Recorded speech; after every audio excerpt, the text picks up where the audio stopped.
منگل صاحب دامت برکاتہم العالیہ، جامعہ صدیقیہ کے اساتذہ کرام اور طلباء عزیز، واقعی یہ میری سعادت ہے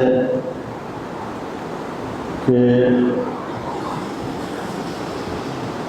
طلباء علوم دینیہ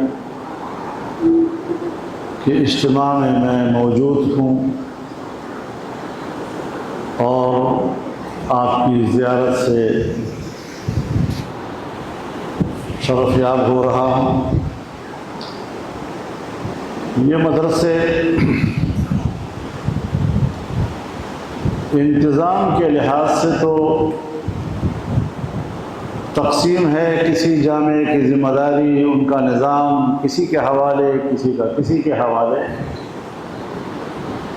لیکن یہ جامعات ہمارے مشترک اثاثے ہیں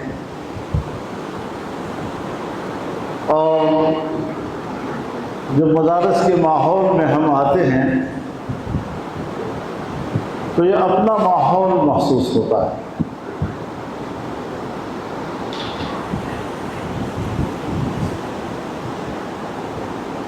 اور پھر جہاں لوگ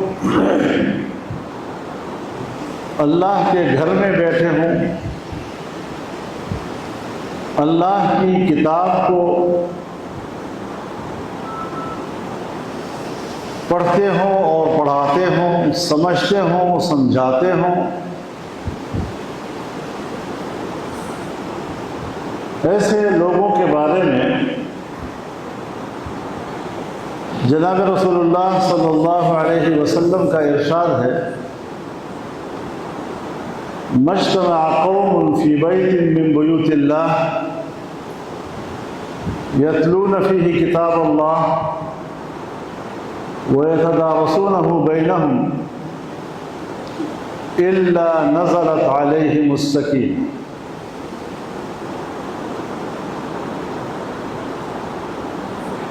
جو لوگ اللہ کے کسی گھر میں بیٹھ کر قرآن کریم کو پڑھیں بھی اور سمجھیں سمجھائیں بھی،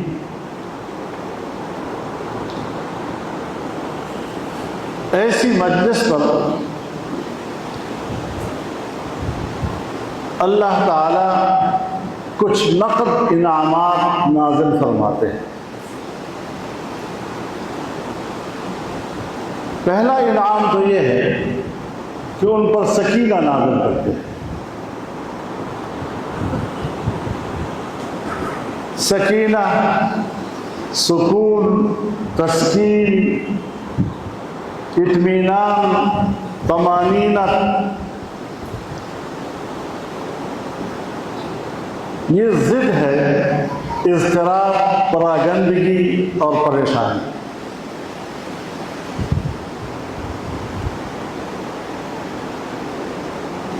اور علماء کرام نے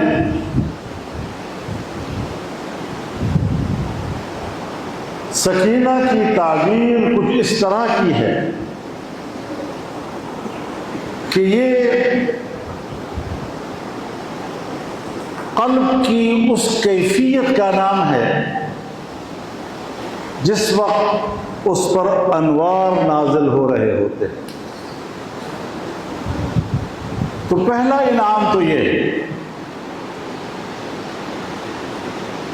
کہ اس مجلس میں بیٹھنے والے ہر شخص کے دل پر انوار نازل ہوتے ہیں اور اس کی طبیعت میں ایک تسکین آتی ہے، سکینہ آتا ہے، اضطراب اور پریشانی ختم ہو جاتی ہے، پراگندگی ختم ہو جاتی ہے۔ وغشیتہم الرحمہ۔ اور دوسرا نقد انعام کہ اس مجلس کو رحمت ڈھانپ لیتی، وحفت علیہم الملائکہ۔ اور تیسرا نقد انعام کہ ملائکہ اس مجلس کو گھیرے میں لے لیتے، رحمت کے فرشتے ارد گرد چھا جاتے ہیں۔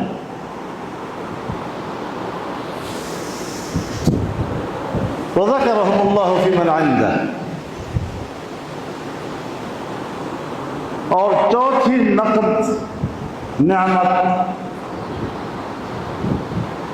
وہ یہ کہ ان لوگوں کو اللہ تعالیٰ اپنے ماحول میں، اپنی مجلس میں یاد کرتا ہے۔ اب آپ مجھے بتائیں کہ ہم جیسے کمزور لوگوں کو اگر بادشاہوں کی مجلس میں خیر سے یاد کیا جائے تو ہم اس پر کتنا فخر کرتے ہیں، کتنی خوشی ہوتی ہے ہمیں۔ تو جب بادشاہوں کا بادشاہ، شہنشاہ، وہ اپنی مجلس میں ہمیں یاد کرے گا، اس سے بڑھ کر ہمارے لیے سعادت اور کیا ہو سکتی ہے۔ اللہ رب العزت ہماری اس مجلس کو جناب رسول اللہ صلی اللہ علیہ وسلم کے اس ارشاد کے مصداق پر، باقی تو باتیں کہنے کی بہت ہیں، اور جب ہم کچھ باتیں قوم سے کرتے ہیں تو آج کل سوشل میڈیا پر فوراً پہنچ جاتی ہیں، آپ لوگ اسے لائیو بھی سنتے رہتے ہیں، اور اگر وقت ہوتا تو میں کچھ اس حوالے سے بھی آپ سے کچھ باتیں کرتا، لیکن یہ بات ذہن میں رکھنی چاہیے کہ اسلام کا جو حقیقی مقام ہے، اس کے حقیقی مقام کو ہمیں سمجھنا چاہیے، اور ہمارے اکابر نے دین اسلام کی جو حقیقی مقام ہے اس کا ذکر کچھ یوں کیا ہے کہ اللہ رب العزت فرماتے ہیں الیوم اکملت لکم دینکم واتممت علیکم نعمتی ورضیت لکم الاسلام دینا۔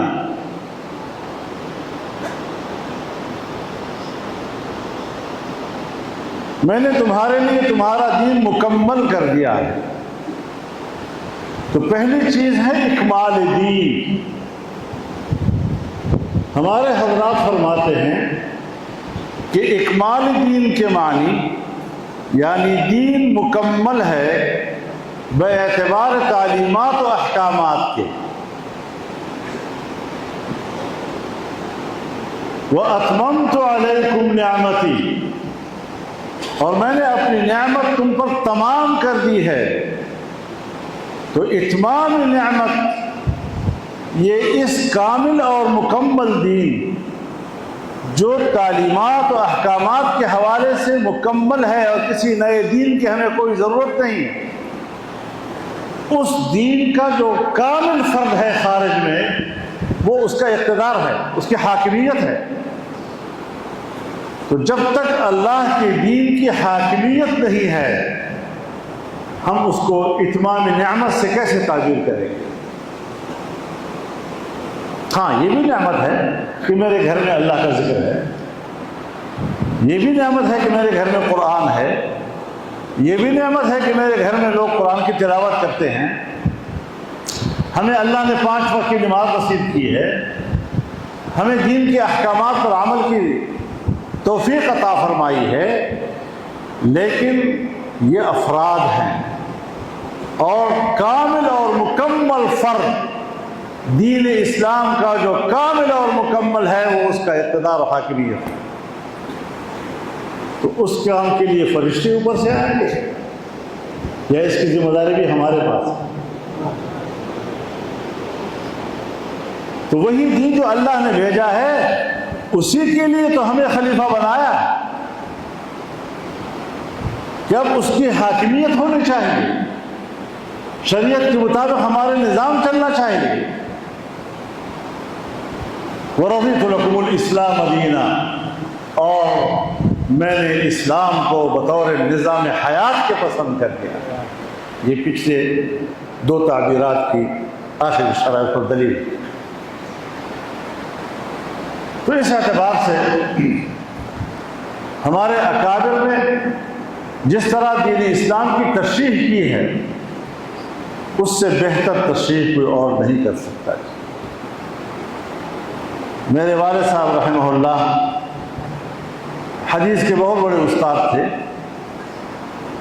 اور میں نے خود ان سے سنا، فرماتے تھے کہ میں نے صحاح ستہ کی جب سے ان کی تصنیف ہوئی ہے اس کے بعد سے اس کی جتنی شروع ہوئی ہے میں نے تمام شروع کا مطالعہ کیا ہے، لیکن میرے دارالعلوم دیوبند کے اکابر نے جو شروع لکھے ہیں اس معیار کی کوئی شرم کی تاریخ نہیں ہے.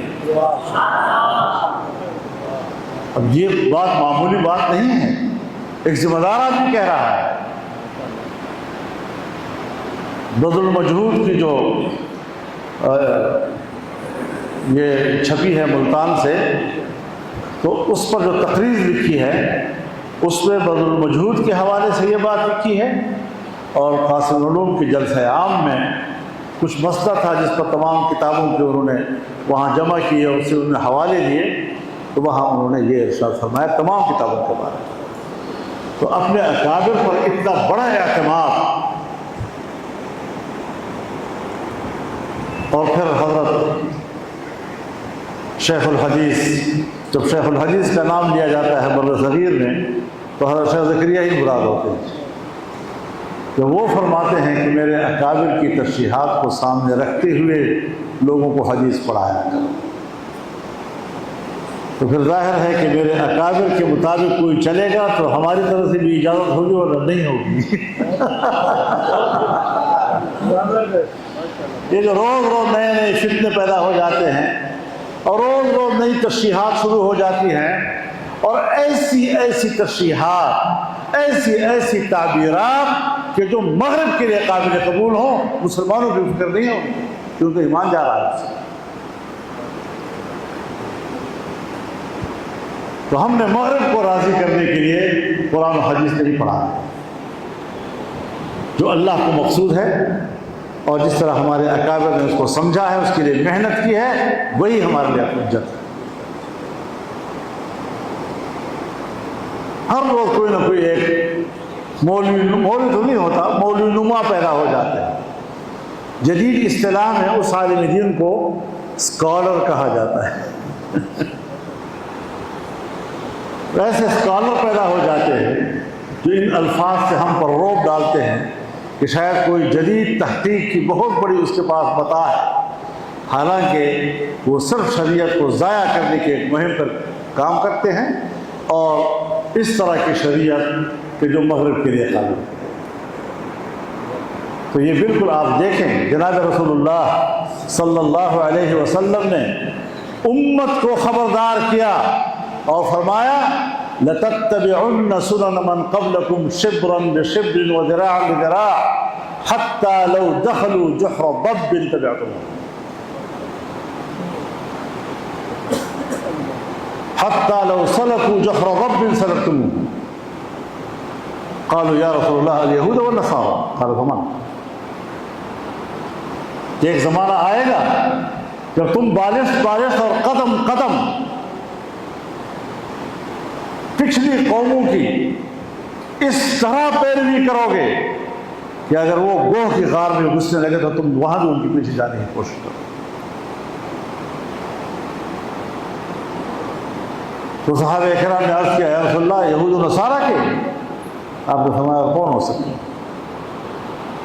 آج آپ دیکھیں، اور بات صرف علمی اعتبار کی نہیں ہے، یہ بات بھی سن لیں، علم میں وہ ہم سے تکڑے نہیں ہیں، کتاب کے میدان میں وہ ہم سے تکڑے نہیں ہیں، مار کھاتے ہیں. ہمیں جو انہوں نے اپنا پیروکار بنایا ہے اپنی تہذیب کے، ننگی تہذیب اور یا تہذیب عیاشی اور فحاشی کے ذریعے سے انہوں نے پورے دنیا کی امتوں کا رخ تبدیل کیا ہے. یہ وہ ساری چیزیں ہیں جو ہمارے مد نظر ہیں اور ہونی چاہیے. تب جا کر پھر ان مدارس اور ان بلڈنگوں کی ایک افادیت ہمیں نظر آتی ہے، اور اللہ تعالیٰ ان پر اس طرح کے نتائج مرتب فرمائے۔ بہرحال میں بیمار بھی ہوں، مجھے گھر میں مہمان آئے تھے حضرت، تو مجھے کہا کہ آج اس دفعہ آپ کچھ کمزور نظر آتے ہیں۔ میں نے کہا میں کمزور نہیں ہوں، تمہارے دعائیں کمزور ہو گئی ہیں۔ تو اپنے دعاؤں میں ذرا زور پیدا کرے اور اللہ رب العزت سے درخواست کرے کہ اللہ تعالیٰ ہمیں قوت عطا کرے، ایسی قوت جو اس کی دین کی خدمت میں صرف ہو جائے، اور اللہ تعالیٰ گناہوں سے محفوظ رکھے، اور جو ہو چکی ہیں اللہ ان کو درگزر فرما دے۔ ہمارے پاس اور کیا راستہ ہو سکتا ہے؟ دعا فرمائیں پھر آپ۔ الحمدللہ رب العالمین، والصلاة والسلام على خير خلقه محمد وعلى آله وصحبه أجمعين۔ ربنا آتنا من لدنك رحمة وهيئ لنا من أمرنا رشدا۔ ربنا هب لنا من أزواجنا وذرياتنا قرة أعين واجعلنا للمتقين إماما۔ ربنا لا تزغ قلوبنا بعد إذ هديتنا وهب لنا من لدنك رحمة إنك أنت الوهاب۔ اللهم وفقنا لما تحب وترضى، وأحسن عاقبتنا في الأمور كلها، وأجرنا من خزي الدنيا وعذاب الآخرة۔ رب اغفر وارحم وأنت خير الراحمين برحمتك يا أرحم الراحمين۔